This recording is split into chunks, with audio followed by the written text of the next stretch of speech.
Are you guys ready to learn more about Game of Thrones Catan? This time we're talking about the expansion. See my other video, which I'll link down below in the description, on how to play the base game of Game of Thrones Catan, and now I'll go through the basics of the 5 to 6 player expansion. Hope you enjoy. Okay, let me first start by talking about the setup of the game. In the rulebook, it talks about a difference between a 5-player assembly and a 6-player assembly. The key difference here is the number of tokens you have and the number of hexes you have, obviously, but more specifically, the clan you use. So in this case, we have the Rattlebone clan that's going to be added for a 5-player game, and you also have an additional Heart Tree clan and the Rattlebone clan, obviously, for a 6-player game. And you can see that that's listed up here. You have all the clans up here, and it's actually very easy to connect. Just follow the picture in the rulebook, and you got them all up here, right? Ice River, the Cave People, your Rattlebone, Heart Tree, and your Hornfoot.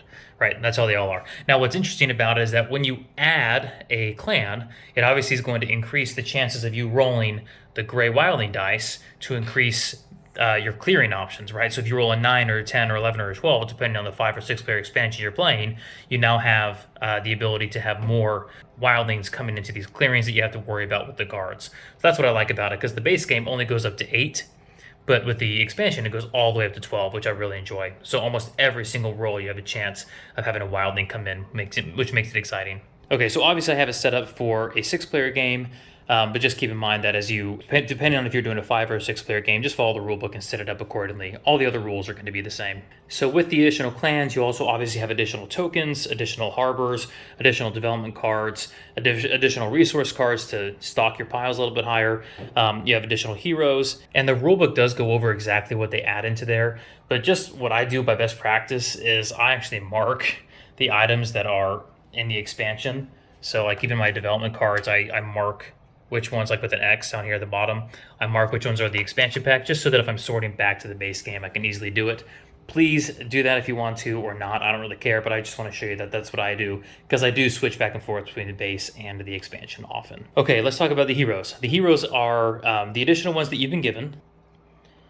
Sorry, are these 4 right here. Aemon Targaryen, Jon Snow, Gilly, and Osha. Okay, they go ahead and read their description. They're very easy to understand, but just so you know, these are the additional heroes you've been given that you can put in your display of optional heroes to grab throughout the game after you've used your initial hero you've been given. And when you begin the game, obviously you hand out the hero associated with the number of players you're playing. So if you have a 6-player game, the first player to go is going to get the number 6 card, A6 Melisandre, then A5, 4, 3, 2, and 1.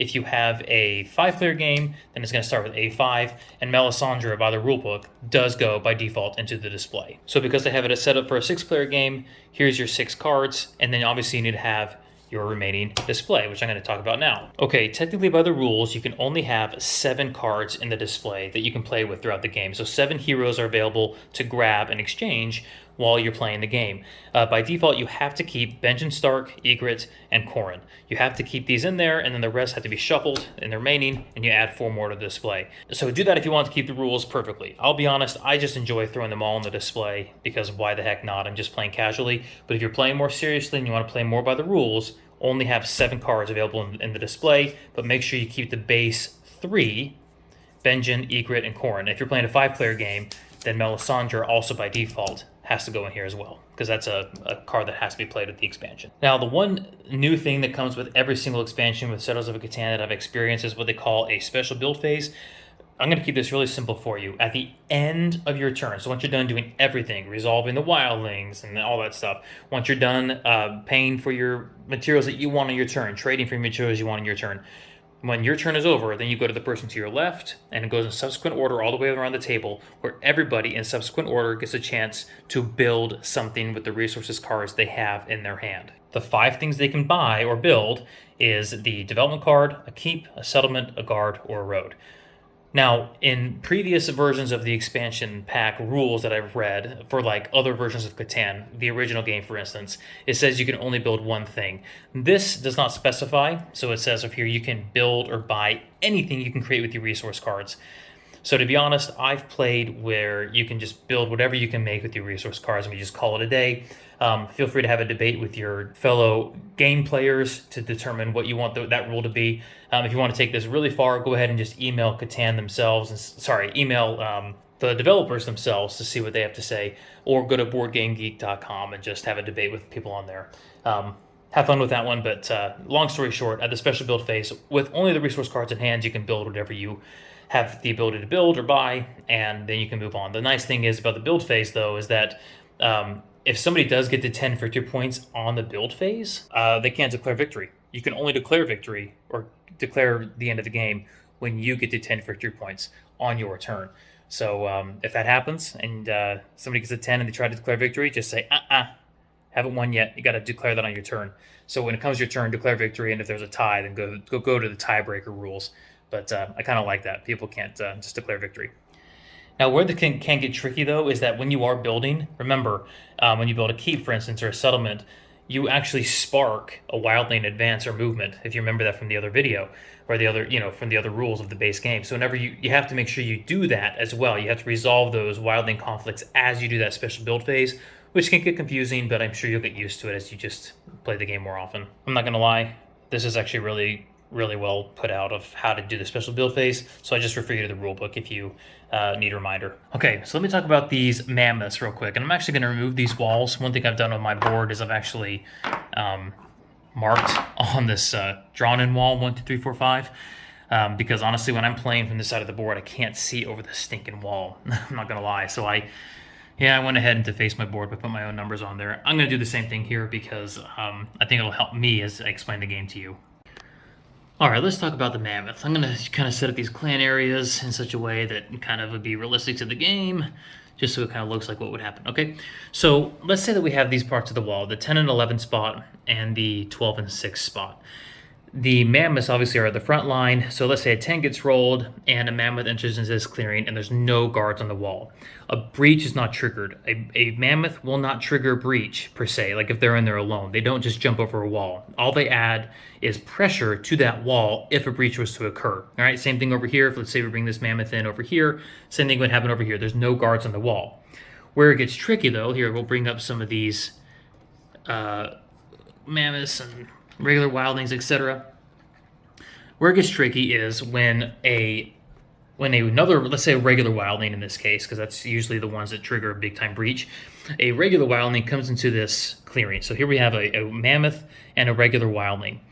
I would need to have 2 guards on the wall to protect me against this, because this always will count as a wildling. And guess what? When a breach happens, so let's say this guy jumps the wall, I would need to have a way to get rid of these mammoths by using a hero or something to get rid of that mammoth, because guess what? That mammoth stays there until I get rid of it. It doesn't come over the wall with the wildlings. It just stays in there, adding pressure to that breach until I get it out of the way. So to recap, mammoths don't necessarily trigger a breach, but they add that pressure when a breach is about to happen. Another thing that mammoths do is they kind of change the rotation or the orientation of how the breach happens.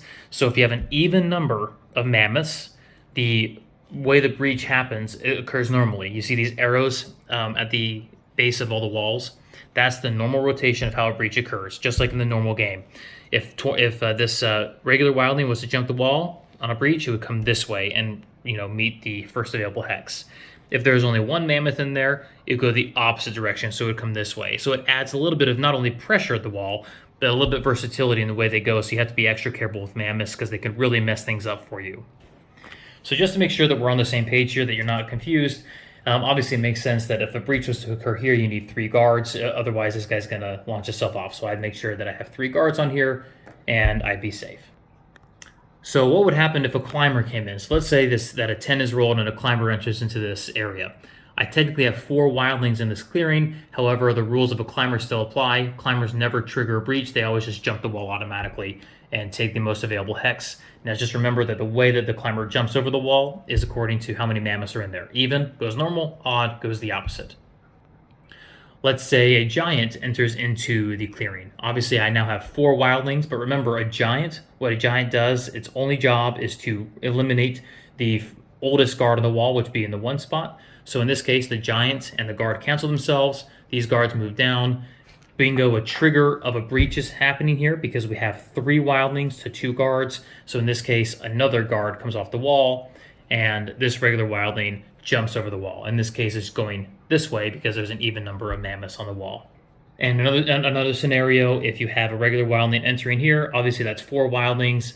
In this case, it's a breach because we have 2 regular wildlings on here. Take off the oldest guard. The other 2 guards move down. The mammoths stay, and these 2 guys come over the wall like this and block those hexes. And again, they come this way because I have an even number of mammoths in that area. So in case you're curious, I was wondering the same thing. I had to go through the rules to really find this. But if you are wondering how you can best deal with the wildlings in the clan area and in the clearings, the cards that I think are best beneficial, number 1 is the Vengeance Stark hero card. Vengeance Stark literally takes any wildling of your choice out of that area, but you still have to draw another wildling token to bring another one in, but it at least helps you deal with the imminent threat as best you can. Another one is Yorin. Yorin just basically lets you discard cards to build a guard. That's what he does. You can discard a Ranger Patrol card to build a guard. So if you need more guards to protect against the threat, Yorin is there for you. Aemon Targaryen, another good one. Basically, before your production, you can move a guard to a specific section of the wall, as long as doing that won't trigger a breach, but it lets you adjust your guards to deal with the imminent threat better. Gilly, this is another one for the expansion, but Gilly will let you re-roll the wildling dice. If you think it's going to be problematic and you don't want that to happen, so you can get a chance of getting a better roll. And then obviously the new recruits card will let you build a guard for free. So there's a lot of cards that you can use in the game to defend against the wildlings, your choice. But I just want to leave that out there for you before I finish the video. Lastly, guys, listen. Catan is meant to be fun. If you're not having fun, you're not doing it right. Have fun with this game. Have fun with the Mammoths. I actually really like Game of Thrones Catan. It's one of my favorite versions of Catan. I just can't get enough of it, mainly because it just adds a fun versatility to a game that is already versatile, and it's not overwhelming. My favorite version of Catan is Cities and Knights. Cities and Knights, especially when you combine that with a Seafarers version of the game, can get very complicated. But Cities and Knights is my favorite version. This is a very close second because it's still simple, but the imminent threat of the wildlings really adds a co-op version of the game, which I really appreciate. So enjoy. Please leave in the comments if you have any questions. Hopefully you like it. Again, BoardGameGeek.com has a lot of fun debate about the rules. I think you might like that as well if you want more information.